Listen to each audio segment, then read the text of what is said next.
రాష్ట్ర నాయకుడు కామ్రేడ్ కర్నాటి యాదగిరి గారికి విప్లవ జోహార్లు. ప్రజాపంత రాష్ట్ర నాయకురాలు కె రమ మాట్లాడుతూ సీనియర్ నాయకుడు 40 సంవత్సరాల పాటు రాష్ట్ర కమిటీ సభ్యులుగా నిజామాబాద్ జిల్లా కార్యదర్శిగా పనిచేసిన కామ్రేడ్ కర్నాటి యాదగిరి గారు ఈరోజు సాయంకాలం అనారోగ్యంతో మరణించారు. అత్యంత త్యాగపూరిత జీవితం ఆయనది. 1969లో సాంఘిక సంక్షేమ శాఖలో ఎల్డీసీగా ఉద్యోగం చేస్తూ కామ్రేడ్ డివి కృష్ణ దాసు గారాల స్ఫూర్తితో రాజీనామా చేసి పార్టీ బాధ్యతలను స్వీకరించారు. ఆనాటి నుంచి వెనుతిరిగే చూడలేదు. అనేక నిర్బంధాలను ఎమర్జెన్సీ కాలంలో రహస్య జీవితాన్ని ఎదుర్కొన్నారు. కామ్రేడ్ యాదగిరి గారు 90 సంవత్సరాల వయసులో సైతం స్ఫూర్తితో కార్యక్రమాల్లో పాల్గొన్నారు. 2022 వరకు ఆరోగ్యం సహకరించిన వరకు కార్యక్రమాల్లో సిపిఐ ఎంఎల్ ప్రజాపంత పార్టీ రాష్ట్ర కమిటీ సమావేశంలో పాల్గొన్నారు. కామ్రేడ్ యాదగిరి గారిది పాత నల్లగొండ జిల్లా సంస్థ నారాయణపూర్ మండలం ఉద్యోగరీత్యా ఆ తర్వాత ఉద్యోగరీత్యా నిజామాబాద్లో స్థిరపడ్డారు. ఆయన సహచరి కామ్రేడ్ అనసూర్య ఇటీవల 15 రోజుల క్రితం మరణించారు. ఆమెకు 2 అమ్మాయిలు. పీడీఎస్యూలో పోలో మిలిటెంట్గా పనిచేస్తున్నారు. వారికి భాస్కర స్వామి అనే కుమారుడు. ఆయన ఉద్యమే కార్యకర్త. వారి 2 అల్లుళ్ళు ఉద్యమంలో భాగస్వాములైన వారే. ఆయన జీవితమంతా పార్టీకే ధారపోశారు. కామ్రేడ్ కర్నాటి యాదగిరి గారికి సిపిఐ ఎంఎల్ మ్యాస్లైన్ ప్రజాపంత విప్లవ జోహార్లు అర్పిస్తూ ఉంది.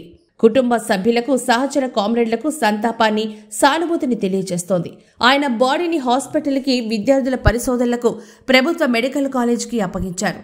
త్యాగాల తరపు యాదగిరి గారికి నివాళి అర్పించడం అంటే ఆయన నమ్మిన విప్లవ ప్రజాపంత రాజకీయాలను ఎత్తిపట్టడమే.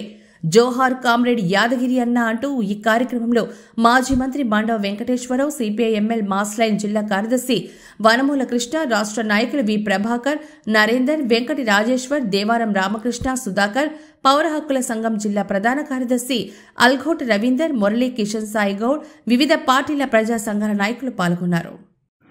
రోజు కనీసం 4 రోజులకు ఒకసారైనా ఫోన్ చేసి, ఒక్కోసారి రాత్రి 11 గంటలకు కూడా ఫోన్ చేసి ఏం జరుగుతుంది, ఎట్లా జరుగుతుంది, పలానా ఆయనకి ఆరోగ్యం బాగాలేదని తెలిసింది, ఎట్లా ఉంది, బాగుందా, ఏంటి అని చెప్పి ఎప్పుడు అడుగుతూ ఉండేవాడు. ఆ మాట సరిగా మాకు అర్థం కాకపోయినా అంటూ ఉండేవాళ్ళం.